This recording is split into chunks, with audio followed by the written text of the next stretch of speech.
Think about a glass of fresh milk. Left on the counter, it starts to turn within hours. In the fridge, you have maybe a week. It is one of the most perishable foods there is.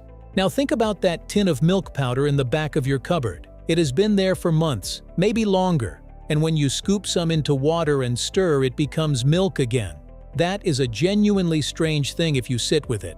Something that spoils in days transformed into something that lasts for years, and it can reverse itself. How does that actually happen? And what is left inside that powder when the water is gone? The real reason this works is one of the quieter triumphs of food science, and the story behind it goes back much further than most people would expect. Let's get into it right here on Secrets of Simple Things.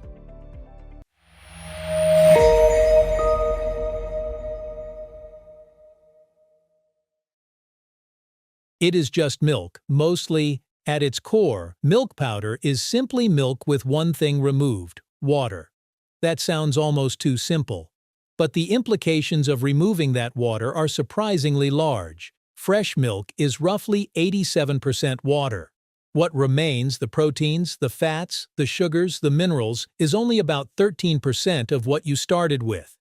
When you remove the water carefully and completely, what is left behind is a pale, fine, faintly sweet powder, dry and light to the touch, that contains almost everything milk had to begin with. Nothing artificial added, nothing essential removed, just the solid core of milk, concentrated and preserved. The question is how you get from a liquid to a powder without losing what makes milk worth drinking in the first place. An old idea, perfected. The idea of drying milk to preserve it did not begin in a factory. In the 13th century, the explorer Marco Polo described Mongolian soldiers carrying a form of sun-dried milk on long military campaigns. They would boil milk down to a paste, dry it in the sun, and carry it in small pouches. When they needed it, they would dissolve it in water and drink it on the move. It was not refined, it was not consistent. But the logic was exactly right. Remove the moisture, keep the nutrition, make it portable. That instinct sat largely dormant for several centuries, at least in industrial terms. Then in the 1800s, food science caught up with the idea. The first practical patents for industrially produced milk powder appeared in the mid-19th century, driven by a simple problem that every expanding society eventually faces. Fresh milk is heavy, fragile, and spoils fast. Moving it any distance was expensive, wasteful, and unreliable. Something had to change. Spray drying, the process at the heart of modern milk powder production, was developed and refined across the latter half of the 1800s and into the early 1900s. By World War I, powdered milk had become a serious supply tool. Armies needed nutrition that could travel without refrigeration, survive long journeys, and still feed soldiers reliably on the other side. Milk powder answered that need in a way that fresh milk never could. After the wars, the technology moved into the commercial mainstream. Infant formula, baked goods, chocolate manufacturing, and instant drinks all found that milk powder was not just a substitute for fresh milk, but often a more practical ingredient. Consistent, lightweight, shelf-stable, and precise in ways that liquid milk could not be. Factories scaled up. Trade routes opened. The product that had started as a military supply tool became a staple of peacetime kitchens, bakeries, and food manufacturers across the world. By the mid-20th century, milk powder was being produced and traded globally at a scale that would have been unimaginable to those Mongolian soldiers dissolving paste in a pouch on horseback. But the underlying question they were answering was the same one every producer is still answering today. How do you take something fragile and make it last? The answer, across 7 centuries and several continents, has always been the same. You take out the water. What actually happens inside? So how does fresh milk actually become powder? The process is more precise than most people imagine, and each step has a clear reason behind it. It starts with testing. Every batch of milk that arrives at a processing plant is checked for bacteria, fat content, and purity before anything else happens. Milk that does not meet the standard does not move forward. That rigor is what makes the final product reliable. Next comes pasteurization. The milk is heated to around 72 degrees Celsius for roughly 15 seconds, then rapidly cooled. This kills harmful bacteria without cooking the milk or altering its flavor significantly. The timing matters. Too short and bacteria survive. Too long and the milk starts to change in ways you do not want.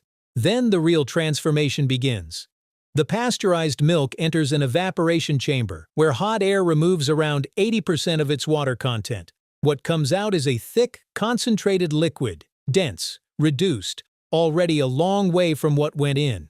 That concentrated milk is then pumped under high pressure into a spray-drying tower, where it is released as an ultrafine mist into air heated to around 220 degrees Celsius, hotter than a domestic oven at full temperature. In a matter of seconds, the remaining moisture evaporates, and the mist becomes powder. Tiny, dry particles, each one a concentrated droplet of what was once liquid milk, falling to the base of the tower. Here is the number that makes the scale of this feel real. It takes approximately 9 to 10 parts of liquid milk to produce 1 part of milk powder. For every kilogram of powder in that tin, nearly 10 kilograms of fresh milk went in at the start. Finally, a small amount of soy lecithin is added. Its job is simple. It acts as a bridge between the powder and water, helping the two combine smoothly when you go to reconstitute it. Without it, the powder would clump and resist dissolving. The whole process, from raw liquid to fine dry powder, is fast, precise, and built around one central idea: remove the water, and almost everything else stays intact. It isn't fake milk. The most common assumption about milk powder is that it is an inferior product, a compromise, something you reach for when you cannot get the real thing. That assumption is largely wrong. Nutritionally, milk powder is remarkably close to fresh milk. The drying process preserves protein, fat, calcium, and most of the vitamins that make milk worth consuming. What changes is the water, not the nourishment. A glass made from reconstituted milk powder is not nutritionally equivalent to a watered-down version of milk. It is a full glass of milk, with the water added back in. The reason milk powder has a reputation as a lesser product has more to do with context than quality. In wealthy countries with reliable cold chains, fresh milk is the norm, and powder feels like a downgrade. But in much of the world, milk powder is not a fallback. It is the primary form in which dairy nutrition reaches people. It is also the preferred ingredient in a surprising number of products where fresh milk would actually perform worse. Chocolate manufacturers use milk powder because it blends more consistently than liquid milk. Bakeries use it because it does not add unwanted moisture to doughs. Infant formula relies on it for the precision and shelf stability that liquid milk cannot provide. Milk powder is not fake milk. It is not degraded milk. It is milk that has been made to travel, to last, and to work in ways that fresh milk, for all its qualities, simply cannot. It is everywhere you look. Today you will find milk powder in places most people would not think to look. It is in the chocolate bar you had this week. Most milk chocolate is made with milk powder rather than liquid milk, because the powder integrates into the cocoa and sugar far more smoothly and consistently than a liquid ever could. It is in the bread from the bakery, where it adds richness and helps the crust brown evenly. It is in instant noodles, ice cream bases, and protein supplements. In infant formula, it is not an ingredient. It is the product. The entire nutritional profile of formula depends on the precision and stability that milk powder makes possible. In disaster relief and remote communities, the story becomes even more direct. When fresh milk cannot travel, when refrigeration is not available, when supply chains break down, milk powder is what arrives. UNICEF and the World Food Program have distributed millions of tons of it to populations where dairy nutrition would otherwise be impossible to access. The world now produces around 11 million tons of milk powder every year. The largest consumers are China, India, Indonesia, Vietnam, and Mexico, countries where demand for dairy nutrition has outpaced what local fresh milk supplies can reliably meet. What started as a pouch of sun-dried paste carried by a soldier on horseback is now one of the most widely distributed food products on Earth. The scale changed enormously. The idea behind it did not. Fragile food made permanent. So, how does milk turn into powder? It starts with removing the one thing that makes fresh milk fragile. Water is what bacteria need to grow. Water is what makes milk heavy to transport and quick to spoil. Take the water out carefully, under controlled heat, and almost everything else stays behind.